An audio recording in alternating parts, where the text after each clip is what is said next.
ये हाथी। तो ऐसा कहा जाता है सबसे पहले हाथियों ने युद्ध किया था। इस युद्ध को किसने किया था? हाथियों ने। और ये चल रहा था युद्ध, बहुत खतरनाक तरीके से चल रहा था। और हमारी सेना कितनी थी उसमें? 20,000 और उनकी सेना कितनी थी? लगभग 80,000, यानी कि हमारे 1:4 के बराबर ये सेना थी उनकी। अब ये खतरनाक तौर से युद्ध चल रहा है और इस युद्ध में इस हाथी पर कौन बैठे हुए हैं? मान सिंह इस हाथी में बैठे हुए हैं और हम अभी तक जीत रहे हैं। और जीते जीते हमारे मुगलों की सेना की ऐसी तैसी करते जा रहे हैं, राजपूत सेना, और हम ऊपर जा रहे हैं। तो प्रताप जी की जो नजर पड़ती है, ध्यान से देखना, प्रताप जी की नजर इन मान सिंह के ऊपर पड़ती है। और मान सिंह किस पे बैठा है? मर्दाना, यहाँ उसके हाथी पे बैठा हुआ है। और ये जाते हैं और ये जाके ऐसे ही हाथी है और हाथी के ऊपर यानी कि ये चढ़ जाते हैं अपना वो चेते के घोड़े के, और घोड़े को वो ऐसे भाले से, तो ये है ना हाथी पे जो बैठा हुआ है कौन? मान सिंह से बिल्कुल थोड़ा सा ऐसा हट जाता है। तो यानी कि मान सिंह ऐसे बच जाता है। और इस बचते को वापस तब उतरते हैं तब उसके चेते के पैर के हाथी की तलवार थी, उनका पैर घायल हो जाता है। तो ये इसी ये घटना को देखकर यानी कि सबसे पहले तो ये वाली देखकर मान सिंह वहां से रवाना हो जाता है कि डर जाता है कि आज तो मरते मरते बचे। तो अब प्रताप ये यानी कि प्रताप जी नीचे उतरते हैं और वो चेतक को देखते हैं और उस पैर को देखते हैं। तब इसकी मुगल सेना, ध्यान देना, मुगल सेना कितनी कर देती है यहाँ प्रताप जी, और फिर इनके यहाँ चेतक घोड़ा जो अभी उसके थोड़ा सा घायल वाले हो तो उतर के देख रहे हैं। तो इसमें देखते देखते यहाँ पे क्या रहती है? मुगल सेना। कौन सी सेना घेर लेती है इनको? मुगल सेना। ये सेना आ गई मुगल सेना। अब देखो यहाँ पे बहुत इंपॉर्टेंट है, यहाँ से इनकी प्रसिद्धि ज्यादा मिलती है। तो प्रताप जी को घेर लेते हैं क्योंकि अब ऐसे ही चेतक के लिए वो उतरे हैं नीचे चेतक से। तो अब वो मुगल सेना घेर लेती, तो अब वो परेशान में हो जाते हैं और पहले ही परेशान थे क्योंकि वो चेतक के लग गई। अब इस कारण से एक आदमी आता है और हंसता हंसता आता है, उसमें एक मुगल उनका जो निम्न सेनापति, और उनका नाम है बलोल खां। बहुत इंपॉर्टेंट है, बहुत बलोल खां, ध्यान से देखना। बलोल खां आता है और बलोल खां बहुत इनको परेशान करता है। तो एक बलोल खां ऐसा कहा जाता है कि प्रताप जी ने ऐसे ही अपनी तलवार निकालते ही और तलवार की एक बलोल खां के बीच में मारी, तो बलोल खां के और उसके घोड़े के 2 टुकड़े हो गए। सबसे इंपॉर्टेंट है बलोल खां के 2 टुकड़े हो गए।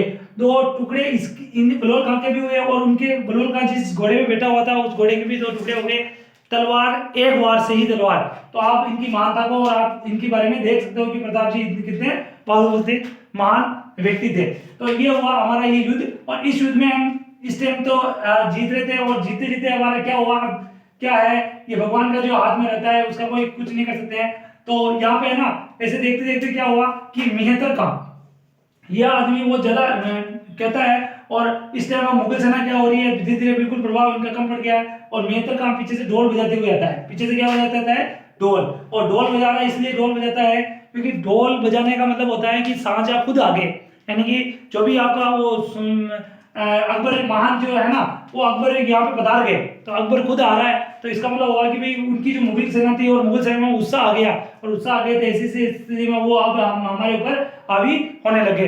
तो हावी होने लगे तो चेतक घायल, यानी कि पैर उनका घायल हो गया। और चेतक को इनका प्रताप जी का कौन मुकुट पहनता है? जाला बिंदा। बहुत इंपॉर्टेंट है जाला बिंदा। वो बिंदा ये मुकुट धारण करके और वो लड़ते लड़ते वीर गति को प्राप्त हो जाता है और ये आ जाते हैं। और ये आते आते एक नाले को पार करते हुए और एक बलीचा गांव में क्या हो जाता है? बलीचा गांव राजसमंद के अंदर पड़ता है। और राजसमंद पीछे उनके पीछा कौन कर रहा था? सेनापति उसके जो शक्ति सिंह। तो शक्ति सिंह और बलीचा गांव में ही इनकी मुलाकात होती है, शक्ति सिंह और बलीचा गांव में। और बलीचा गांव में ही चेतक की क्या हो जाती है? मृत्यु हो जाती है।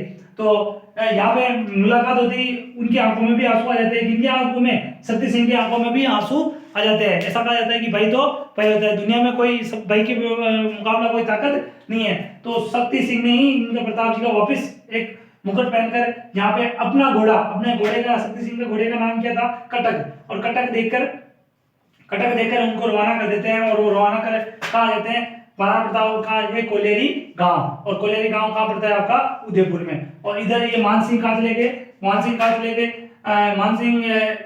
गोगुंदा की जो वहां पे है गोगुंदा, ये भी आप राजसमंद यानी कि वहां चले गए और ये आप कोलेरी गांव में आ गए।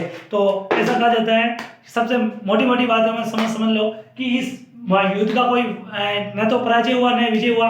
बहुत सारे इतिहासकार, हमारे हिंदू इतिहासकार कहते हैं कि हम इस युद्ध में विजय हो गए, और मुस्लिम इतिहासकार कहते हैं कि हम इसमें विजय हो गए। और अभी मेरे हिसाब से अनिर्णायक युद्ध है। ये कौन सा युद्ध है?